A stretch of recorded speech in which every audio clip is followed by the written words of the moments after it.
Good afternoon, professors, ladies and gentlemen. I'm Fu Peng from the 3rd Hospital of Peking University. Here is my report. Assessment of contrast-enhanced ultrasonography in a case of complicated transplanted kidney injury. This is a female patient, 54 years old. She received a kidney transplantation in August 2019.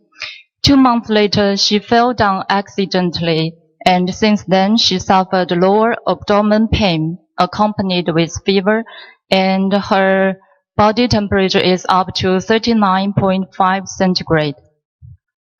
So she went to the emergency department, and she had a pelvic CT scan. The images shows there is a hematoma here.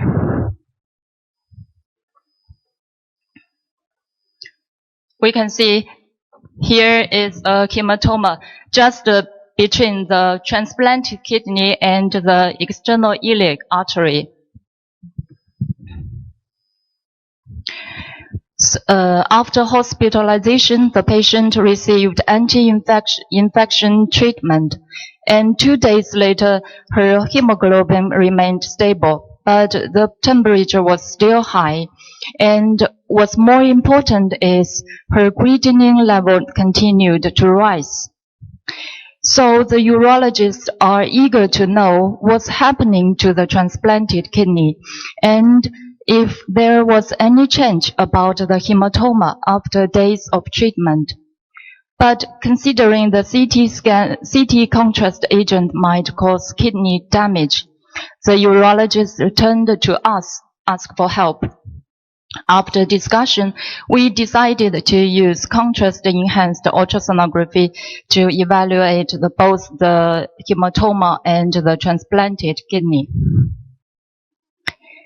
Before using the microbubbles, we can see the shape of the transplanted kidney is almost normal, but there is a heterogeneous mass on its dorsal side, which is about 7 to 8 centimeters. And CTFI shows there is blood flow in the central part of it. Then we injected 2 milliliters of Sonovil. There we go. First, we see the external iliac artery, and right beside it, there is an oval mass, which is enhanced almost at the same time. But if we play this video very slowly, we can see bubbles coming into the mass from the external iliac artery. So actually it's a pseudoaneurysm, just at the junction of the renal artery and the external iliac artery. 10 minutes later, we injected another 2 milliliters of Sonovil. And this time, we focused on the perfusion of the transplanted kidney. Here we go. We can see here is the problem. The images shows the perfusion of the upper area of the transplanted kidney is significantly worse than the lower area. And there is a small area with no bubbles, which might be necrosis. So with the help of contrast-enhanced ultrasound, we identified the pseudoaneurysm and evaluate the blood perfusion of the transplanted kidney. Finally, the urologist decided to remove the transplanted kidney and to fix the pseudoaneurysm. The patient was saved. And we got some inspirations I want to share with you. First of all, the contrast-enhanced ultrasound can help us to identify if there is active bleeding in the human body. Second, contrast-enhanced ultrasound can also help to evaluate the perfusion of transplanted kidney. And for the last, if the patient's renal function is damaged, microbubbles might be safer than CT contrast agent, which might cause kidney damage. That's all. Thank you very much for your attention.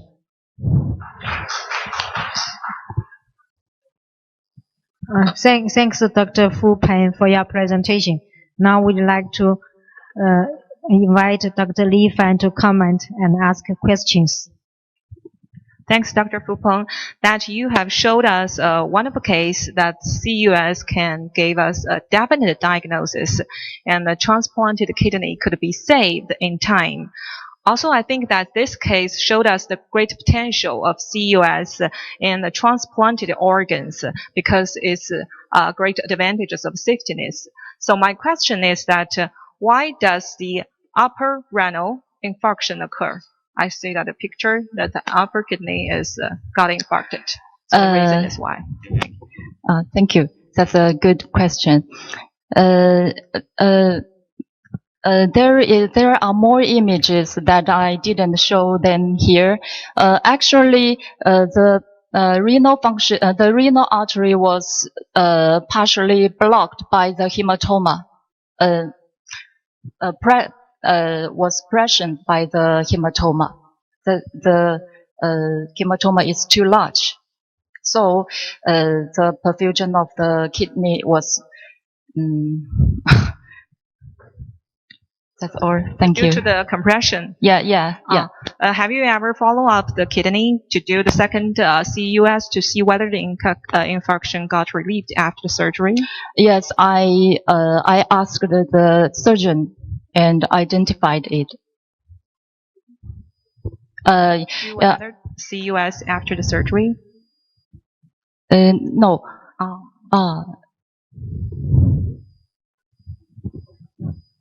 Thanks for the comment from Dr. Li Fan and yeah. Thank you.